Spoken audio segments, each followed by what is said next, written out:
We're talking about The Hall of the Mountain King by Lisa Strømme. When's the release date? A few days. 30th of September, so 30th a of week. September. This will be Just out about a week, tomorrow, which is the 25th. Oh, yeah. Oh, sorry. I'll be putting this episode out on my podcast on Sunday, the 25th. Yeah. You guys, if you're watching or listening, you've got to go and check this book out. Your website is Lisa Strømme, Stromme,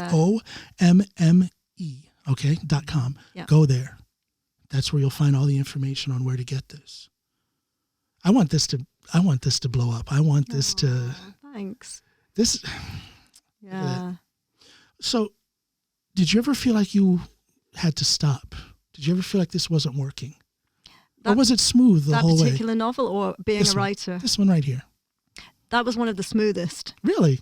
It was born in about 6 months. It just came right out. I love it. Yeah, and I was talking earlier about genre. This is a story about a young girl who suffers a trauma so badly that she ends up going mute. She loses a voice. She can't speak anymore. And it's music and the power of music that helps her learn how to speak again. And it's very much, a lot of it is influenced by Peer Gynt, which is a famous play by Ibsen, which Grieg put the music to. And some of the music to that is very famous. And originally, when I first wrote it, the story is based in 1875 in Hardanger. And that's beautiful section in Norway, by the way. Yeah, it's lovely. And that's where Grieg was when he was trying to write this suite of music, struggling to write it. He was there. So the story of the 6 month duration was just her as a 13, 14-year-old coming to terms with puberty and first love and all those things. She wasn't really, she didn't have a mother, she didn't have any sisters. So the only thing she had to go on growing up was folk tales and old wives' tales. Those kind of like stories. And so originally it was just that. And this is the process that I'm talking about with my agent and the editing. And he said, okay, if we go with just that, it could fall into young adult. And we didn't want it to be in that genre. We wanted it to be in a little bit broader adult. Into the adult. So I then worked in a second story, like a parallel story, which is Dagny, the main character, when she's much older. She's a grown woman. And it's one night where she's singing at a concert and she's having relationship problems in that one night. She's struggling. And really those relationship issues are all very deep set from the time on the mountain when she was a young girl. And it's how that had influenced her as an adult and the struggles that she's going through there. So that process then probably took about another 7-8 months with him going backwards and forwards, putting in this new story. And would you call it, that's almost like a total rewrite to plug in a parallel story? I've written rewrites before. This was an enhancement in a way because the parallel story where she's an adult is smaller. It's just little fragments that come in every now and again. So the main story was done. That's the stuff on the mountain. Okay. Yeah. And it all came out originally first in 6 months or so. Yeah, it came out very easily. And then another 7 months or so for the... Yeah. Interesting. Yeah. But they're all different. They're like your children. You know, they come out differently. It's such a good they feeling when that inspiration hits. Was that a gradual process when it comes to the Hall of the Mountain King, or did you have to work on what kind of story you wanted to write, or was it that lightning inspiration? I don't know how you are as a writer. Some people hear a voice and they feel they need to write that. I'm not like that. I'm visual. I'm very visual. Yeah. So I'll see scenes. Yes. And I think usually before I start, I'll have maybe 2 or 3 scenes. And I had 2 scenes, if you want to say, for sort of inspiration. One was a young girl sitting next to Grieg at the piano. I didn't know anything apart from the fact that she couldn't talk, and I didn't know why she couldn't talk. Yeah. And there's another scene where Grieg and her are at the top of a mountain, and the sky is just full of the northern lights. Yeah. And it's cold and snowy, and they're there together, and she still can't talk, and I didn't know why. And so I knew I had to get to those scenes. I didn't know where, when, how, whatever. So that had to be filled in. And that was kind of there, and that sort of was hanging around in my mind for quite a long time. But then at some point I saw the concert pianist James Rhodes play The Hall of the Mountain King on piano. Yeah. And it just blew me away. Yeah. His he was plonking so hard, you couldn't see his fingers. It was just a blur, and it was still making the noise. It was still making this beautiful sound. Yeah. And when I saw him play, that inspired me to start writing. So I think one art influences another. And isn't that so cool and so interesting and mysterious how that happens? Yeah. Yeah. The one art medium feeds into the other. Yeah, definitely. Yeah. And so it wasn't until I saw him playing it that I think the same day I started writing.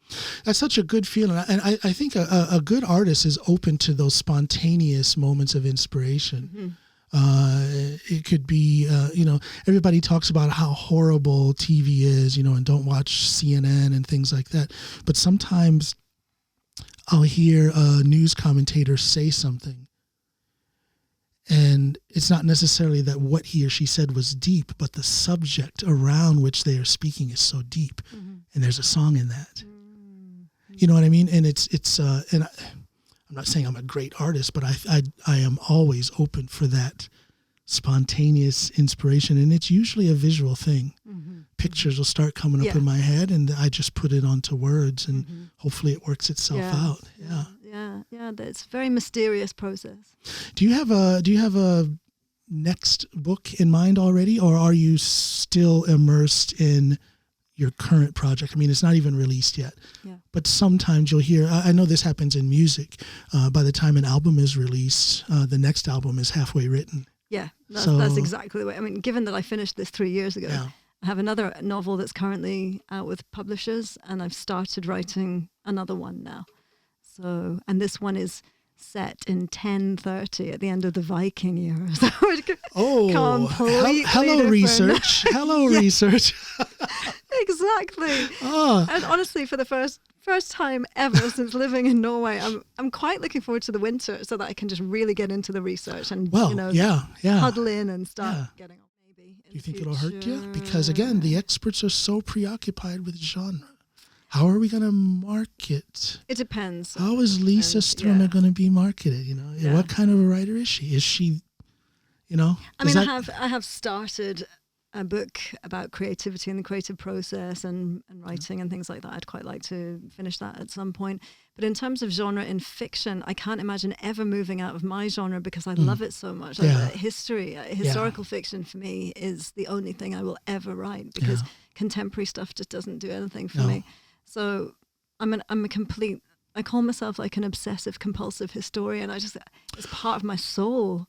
Well, you know what I like about your style of writing, and again, I've only seen the first 3 chapters, but knowing that it has a historical context, I like the idea of being entertained while I'm also learning something. Yeah.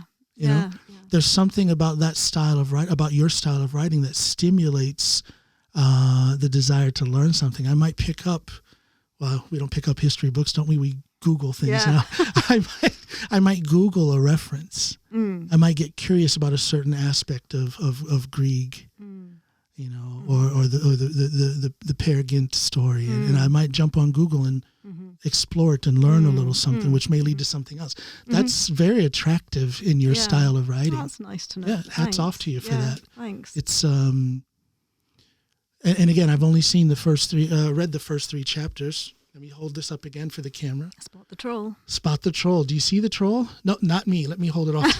Do you see the Oh, self-depreciation. No, but it's there's something about it that makes me want to jump further into it and learn. It's that historical reference that stimulates that brain that wants to learn more knowledge. Well, that's the kind of thing that stimulates me, so I read what I want to write. So do you enjoy the research process? Love it.